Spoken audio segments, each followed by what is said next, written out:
On this episode of Just Informed Talk, we look at newly released emails from Hillary Clinton discussing the arrest of Julian Assange. And did James Baker just testify behind closed doors that Jim Comey and Rod Rosenstein coordinated to set up President Trump with the special counsel investigation of Robert Mueller? Hi, I'm Craig, and welcome to Just Informed Talk. I always start by saying thank you to all my subscribers. You guys are the best. You don't know how much it helps. If you haven't hit that button already, please come here to the landing page, click the big red subscribe button. It helps the channel out more than you guys will ever know, and I'm thankful to each and every one of you who do that. And today we're going to get started with the latest Q posts. If you want to get caught up to where we're at, this is where we left off. You can easily come back over here to the landing page, look at these last few videos, watch them. They'll give you a lot of insight into what we're talking about here. But also, if you're scratching your head going, what's QAnon? I encourage you to come here, watch this video. It's going to give you a good idea of what QAnon and the Great Awakening are, so you can get kind of made aware of that, and it gives you all the information you need on where to find the info, how to do the research, and so on, what a good general idea of what QAnon and the Great Awakening are. So with that being said, let's go ahead and jump right into it here. It is this first, a picture that Q gives us, and it's a graphic basically talking about the wireless emergency alert system. If you guys have a cell phone, you probably got a message today from President Trump that said, this is a test of the national wireless emergency, or the presidential, alert system, and there is no need for action, or no action needed. And this is just a little graphic put out by FEMA that talks about, that you can't opt out of this presidential alert system, which I think is fantastic, because now President Trump has a direct way to reach all the people in this country, especially when stuff starts going downhill, which Q gives us a very good insight today. By the way, what we're going to talk about today, we're going to talk about John Huber meeting with Jeff Sessions, discussing what documents are going to be used in grand jury indictments that are going to be coming.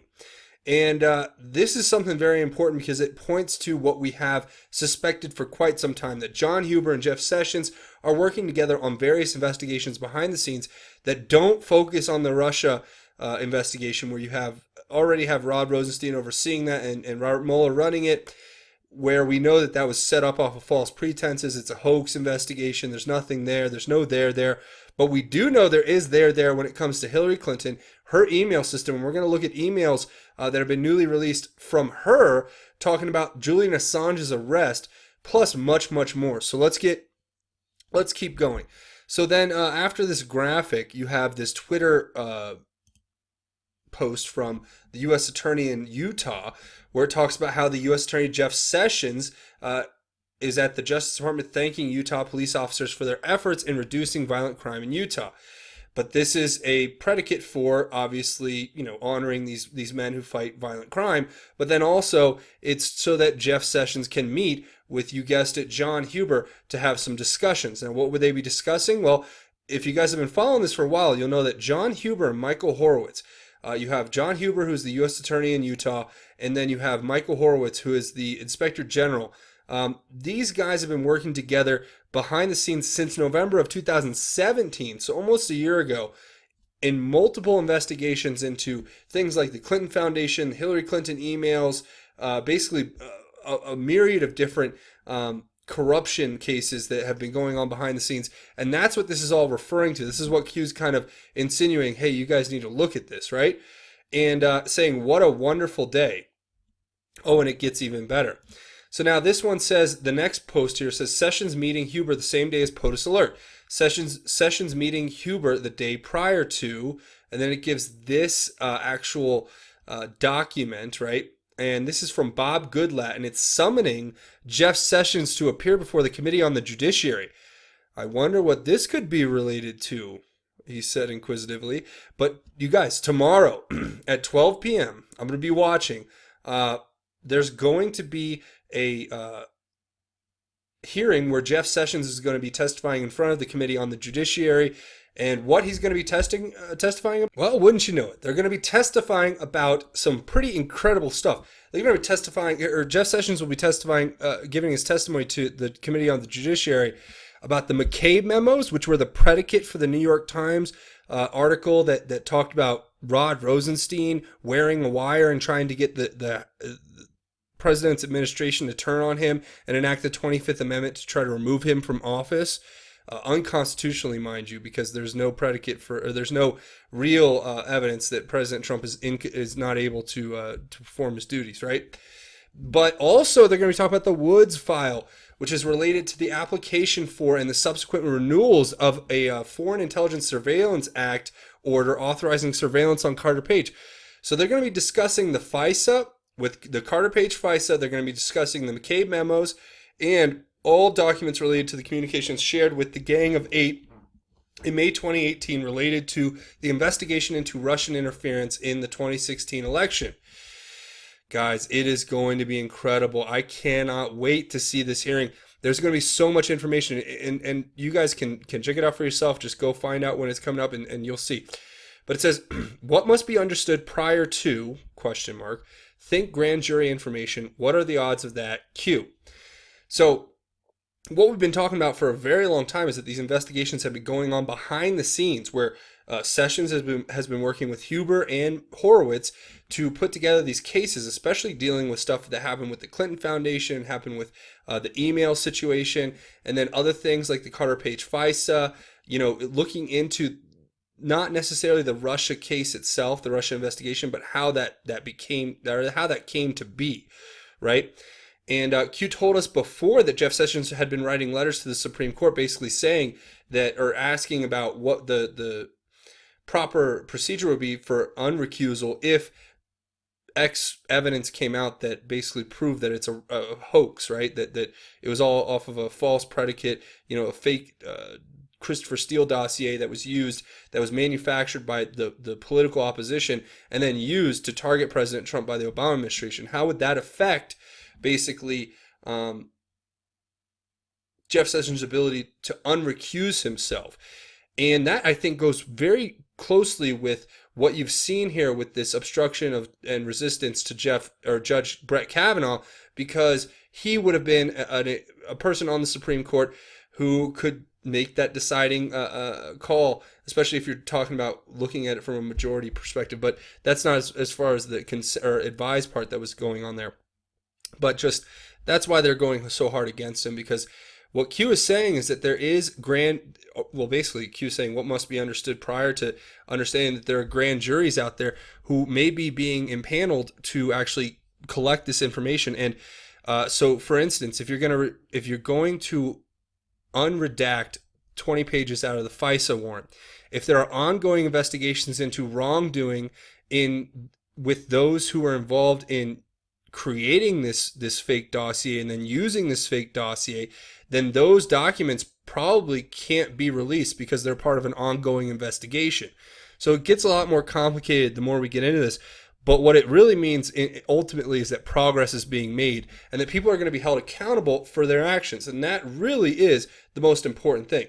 And Q's saying, what are the odds of that? We've only been talking about it for I don't know how long. But this is it. We're in Red October. So this is, I think, the start of it all.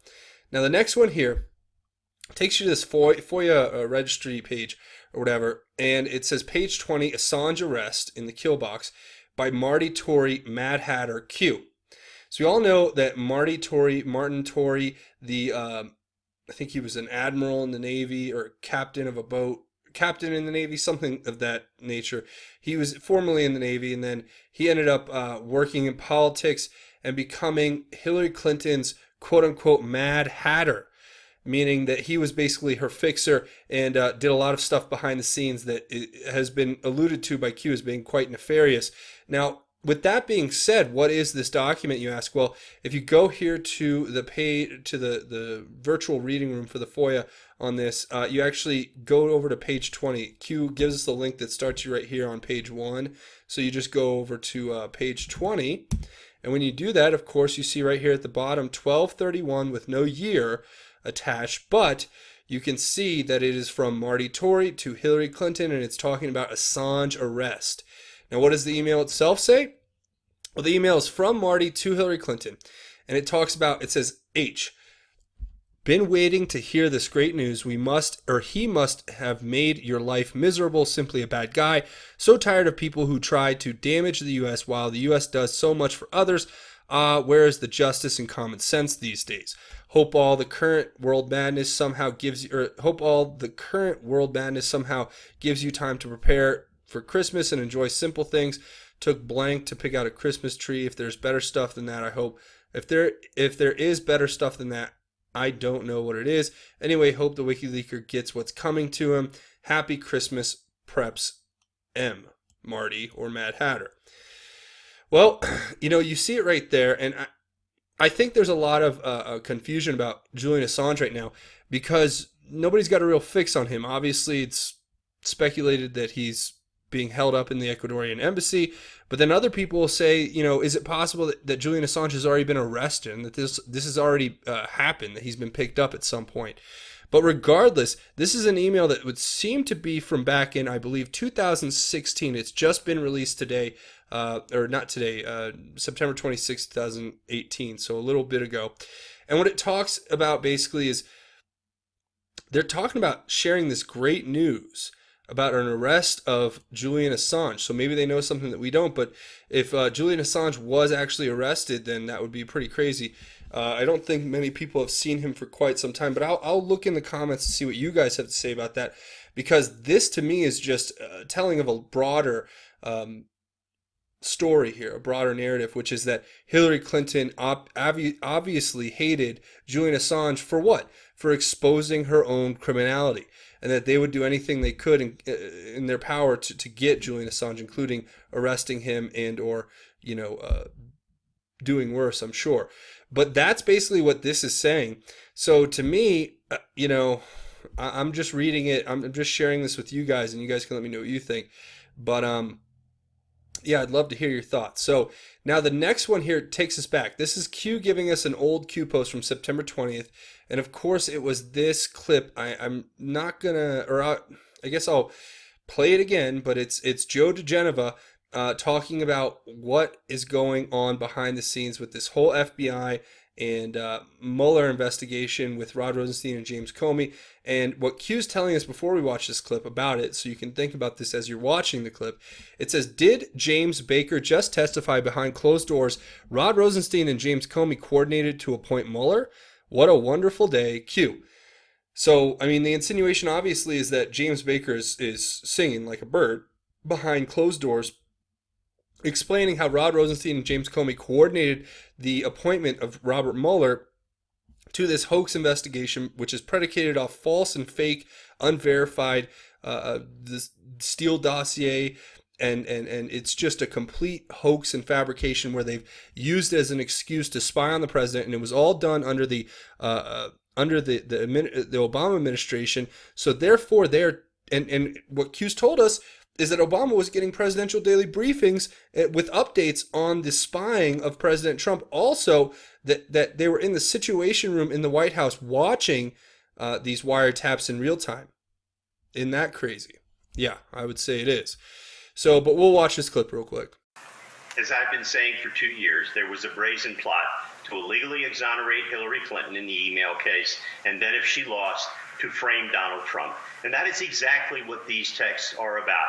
Whether or not Mr. Strzok and Lisa Page and others are indicted is certainly a question people can debate. But let me just say, I know that there is a grand jury underway. Testimony is being taken about Strzok, Page, McCabe, and others involved in this case, and the reason we know it is that James Baker, the former general counsel of the FBI, has turned state's evidence and is fully cooperating with the Inspector General and with the federal grand jury. I can assure you, Mr. Comey has been very silent in recent weeks, and the reason is very simple. He knows he's going to be indicted. There you have it. You have Joe DeGeneva basically breaking down the fact that James Baker's been basically a cooperating witness and now has turned state's evidence against Rod Rosenstein and James Comey, especially James Comey, and that they're looking at this, a grand jury is looking at this. Witnesses are being brought forth, and a grand jury is deciding whether or not to bring indictments. And this could be right around the corner, really, depending on how long it takes for the grand jury to get it done, and who knows what Jeff Sessions may be announcing tomorrow when he sees the committee of the judiciary. But that, to me, is incredible. So he says it right there. James Comey may be indicted, and that would be a very, very positive step in the right direction, in my opinion. So basically, here's the next one, and it's Q giving us a response to his own post that we just saw. And it says, James Baker closed door testimony today, plus previous Inspector General grand jury statements sealed, timed, regarding Sessions' subpoena power. If Sessions is recused from Russia probe, prevented receiving of related documents, info, etc., how can Sessions learn Rod Rosenstein conflicts regarding Russia probe? Per subpoena to Sessions, Schedule 1, McCabe memos. And then it gives this link to the White House, or to this same document that we looked at earlier here, where it's talking about Jeff Sessions appearing before the Committee on the Judiciary on October 4th in relation to the McCabe memos. So that is a part of it. And then it says McCabe memos equals source docs for a New York Times article regarding Rod Rosenstein, Wear a Wire, 25th Amendment. Enjoy the show. Q. So look at this, right? What Q is showing us is that if Jeff Sessions recused himself from the Russia investigation, that would mean that he couldn't see all that information that would basically incriminate people like Rod Rosenstein and James Comey for colluding with one another and then using fake, unverified evidence as a predicate for a FISA investigation, or surveillance warrant. That would be basically out of the purview of Jeff Sessions having recused himself. But they made a big mistake, it seems, by using the McCabe memos as the source for the New York Times article that talked about Rod Rosenstein wearing a wire and the 25th Amendment plot against President Trump. That gave Jeff Sessions a reason to go and basically view these documents, which actually expose so much about Rod Rosenstein's conflicts regarding the Russia probe. So that is what it seems Jeff Sessions will be going to testify in front of Congress about, in front of the Committee on the Judiciary. So this is going to be an incredible day tomorrow. We may even get more insight into what's going on with these investigations that have been being run behind the scenes by Sessions, Huber, and Horowitz. So you guys buckle up, buttercups. We're going in full fury here. Fire and fury's coming back at him. And and another thing, you guys see this story about the taxes and President Trump. It is so obvious the way that the New York Times works and how it's the fake news media. They go back and they make this basically a hit piece of stuff that's already been discussed about President Trump. We all know he had a rich father. We all know he took an inheritance. Of course, people who have large estates have lots of tax attorneys and they're able to do things that make the taxes not as large as they would be normally, just like you would go to your tax accountant and say, how much can I write off? I don't want to, help me write off as much as I can because, you don't want to give all your money to the government. I don't think anybody does. That just is counterintuitive to why we would be working, right? I want to pay my taxes. I want to support to build infrastructure. I want to support government, systems that keep our society good and functioning. But at the same time, I'm not going to just volunteer all my money to be going to Planned Parenthood and all these other things that I don't support. So at the end of the day, you kind of make your decision when you do pay taxes, how much you want to pay. Sure, if you want to be some person who just is like, yes, I love the government, take all my money, please, then that by all means, that's all you. That's the freedom of America. You are more than welcome to do that. But me, I'm going to go ahead and try to save as much money as I can. And I think most normal, logical, rational people would say the same thing. So that's just my little take on that. I'm not even going to go into it because it's just another hit piece that's put out right at a very critical time. And it goes exactly to what Q talks about here in the next post, where it says, Q gives us an old Q post from basically May 17th, but then it was a repost on September 3rd. But it talks about how, what is the common theme when bad news is about to break against them? Stay vigilant, Q. And these are words that Q's given us a few times now. And what it basically talks about is when the Democrats know their back's up against the wall. So you see that this whole Christine Blasey Ford accusations falling through the cracks.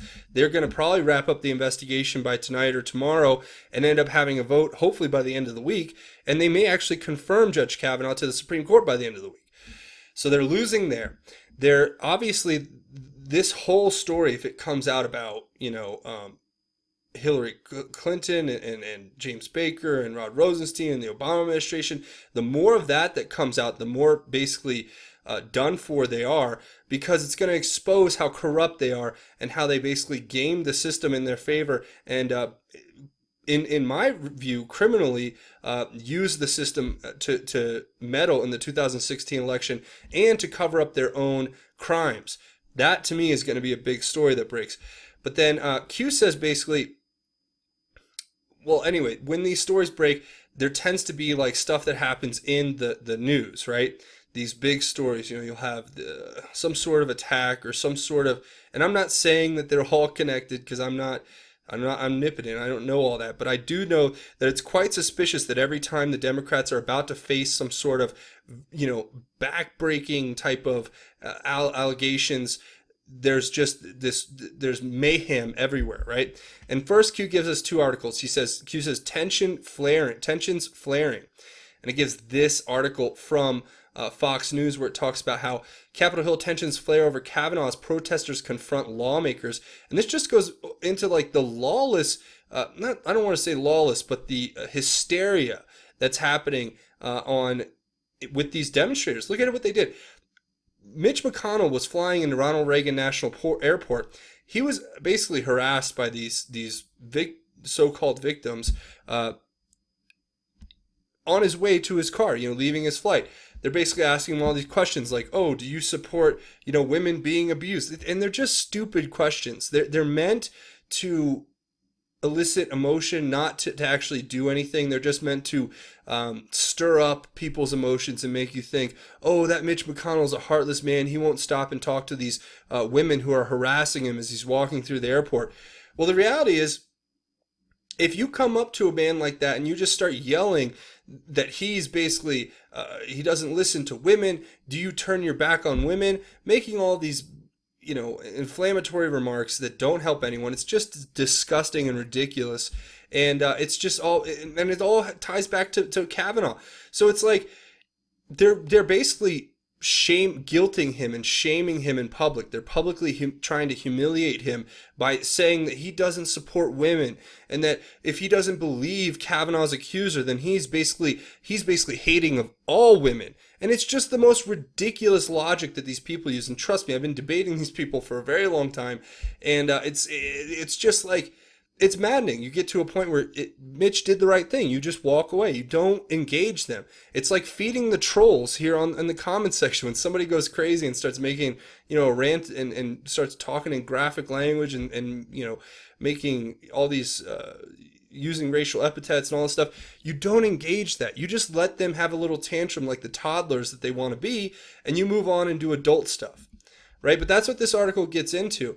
And it talks about how they're basically being attacked. I mean, it would basically by these TV crews. Like you have Senator Susan Collins, right? These are people who are going to make the key votes, who are being stalked. Look at this. You have a hallway full of people, cameras, reporters, boom mics, the show from the dang Showtime, the circus, which I've never watched, which is just a political hit piece show anyway. It's the most skewed and biased liberal garbage ever as far as what I've seen, little clips. I've never watched a full episode, but I've watched enough to know that what they're doing is trying to manipulate people and turn all of this into some sort of like fantasy TV show, and it's just the most ridiculous thing you ever saw in your life, because they're trying to brainwash as many people as they can into their cult, and that is the Democrat Party. So that's what it is, guys. That's where we're at. And then today, we need to start praying for the officers, because this came out. This is the other thing that Q wanted us to look at, where we have 5 officers who were shot, and there was an active shooter, and this is in South Carolina.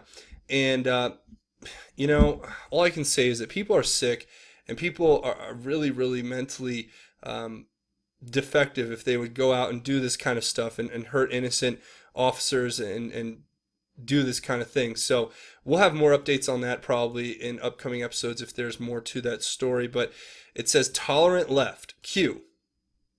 And that's it. You know, they want to act like they're tolerant, but they're not. They're the most intolerant people you ever meet.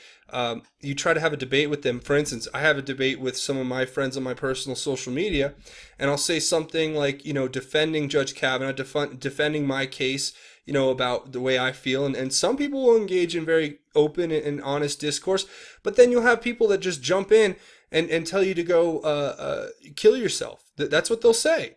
I've had them say this, and it's basically it's an attack on me based on having a different opinion to them. And I don't approve of that. I would never do that to anyone. I would never endorse people saying that. I literally responded to this person. I said, that's a shame that you feel that way. Or I said, actually, I think literally, I said, that's very tolerant of you. I'm going to pray for you now, and God bless. Because I don't engage that. Because I'm not going to fight fire with fire. I'm not going to fight evil with evil. I'm going to fight evil with good. And that's where I stand, and that's where it comes to when it comes to my ethos and the way I live my life. So, yeah, that's it. You guys saw it right there for yourself. So, that's pretty much where we're at with the Q post. You guys, of course, will let me know what you think down in the comments. Now, stick around for a couple minutes. We got a few things to go over. If you guys want to help out the channel, the best way to do it, come here, click the big red subscribe button, make sure you hit the bell notifications. Helps the channel out more than you guys can know. Watch these videos, share these videos, get that information out there, get it on your own social medias, and that's how we defeat them, by sharing this information far and wide. Also, like I said before, leave your thoughts, theories, and insights down in the comments. Because like I say, at the end of each one of these episodes, we try to have our own QAnon research board where we talk about the Q post, but we don't just talk about Q. We talk about politics, culture, religion, everything in between. And even if you can't comment, I encourage you to scroll down and read through the comments, because you're going to learn something you probably didn't know when you came into this. A few more ways you can help out the channel. Go over here and find me on Twitter at Justin_formed. Again, that's on Twitter at Justin_formed. You can get all my cool tweets. Plus, you can get all of the YouTube videos. They automatically get posted over here. So if you have trouble with notifications on YouTube, this is a great way to get that information. Also, you get all the articles from the website. And if you're asking what website is that, you can come over here and check out justinformednews.com. Again, that's justinformednews.com, the official website for Just Informed Talk. So if you guys want to get more Just Informed Talk, you'll come over here to justinformednews.com and check that out. Now, also, there's a couple ways you can help out, and they're both financial. So first of all, you can come over here to Patreon. That's patreon.com. Search Just Informed Talk. When you do that, click this button to become a patron. It's a monthly donation. You can set it as little as $1, as much as you want, but it helps the channel. You guys help fund this work, and it helps me not have to worry ever about YouTube demonetization, any of that stuff. I can do this work 24/7, 365 for you guys, and I can't tell you how much I appreciate your support over here. To all my patrons, thank you. Now, if you're not interested in the monthly donation, come over here to GoFundMe. I set up a GoFundMe for that very reason. You can go to gofundme.com/just-informed.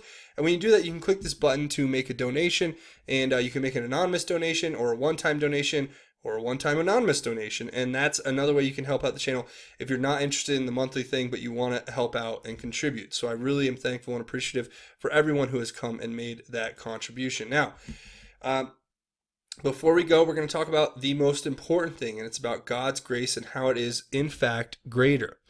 So for that, I want to go to the book of Matthew, the Gospel of Matthew, and I want to share something that you probably all know as Christians. And if you don't know it, this is an incredibly powerful prayer inside of Christianity in general, and it's how our Lord and Savior Jesus taught us to pray. Now, this is out of Matthew chapter 6, verses 9 through 15, but I want to share it with you. It's the Lord's Prayer, and it's always the most powerful and beautiful words I could imagine saying. So it says, "Therefore you should pray like this: Our Father in heaven, your name be honored as holy. Your kingdom come, your will be done on earth as it is in heaven. Give us today our daily bread, and forgive us our debts as we also have forgiven our debtors. And do not bring us into temptation, but deliver us from the evil one. For yours is the kingdom and the power and the glory forever. Amen." And it goes on to say, "For if you forgive people their wrongdoing, your heavenly Father will forgive you as well. But if you don't forgive people, your Father will not forgive your wrongdoing." And I couldn't agree more. And that's not easy. Being an imperfect man, it's hard to forgive sometimes. And especially when it's big things, but we as Christians have to forgive, but that doesn't mean that we cannot seek justice. You can forgive somebody, but still hold them accountable for their actions. And I think that's, in my opinion, a part of what being a Christian is having, the morality and the ethics to know that it's okay to forgive those who make mistakes if they seek that forgiveness. But it's also okay to seek justice, as we have been doing for so long here, for those who cannot defend themselves, because this is really what it all comes down to, I think, is having a Christian heart, knowing that forgiveness is the first and foremost priority for us, but then also to know that God has allowed us to look for justice in everything, especially in life when people are evil and commit evil acts. So that's the way I tend to read that, and I really wanted to share that with you guys, just to remind you that it's always better to forgive. It's always better to forgive and trust in the Lord rather than to hold a grudge and not trust the Lord's plan. So that's the way I live my life, and I hope you guys know that when you forgive, like it says here, when you forgive people their wrongdoing, your heavenly Father will forgive you as well. So that's where I'm going to leave it. I want to say thank you all for watching. And remember, if you guys want to help out the channel and you haven't done it already, please come here. Now's a great time to click the big red subscribe button. But that's going to be it for me. This has been Just Informed Talk. My name is Craig. Godspeed and God bless each and every one of you, Patriots.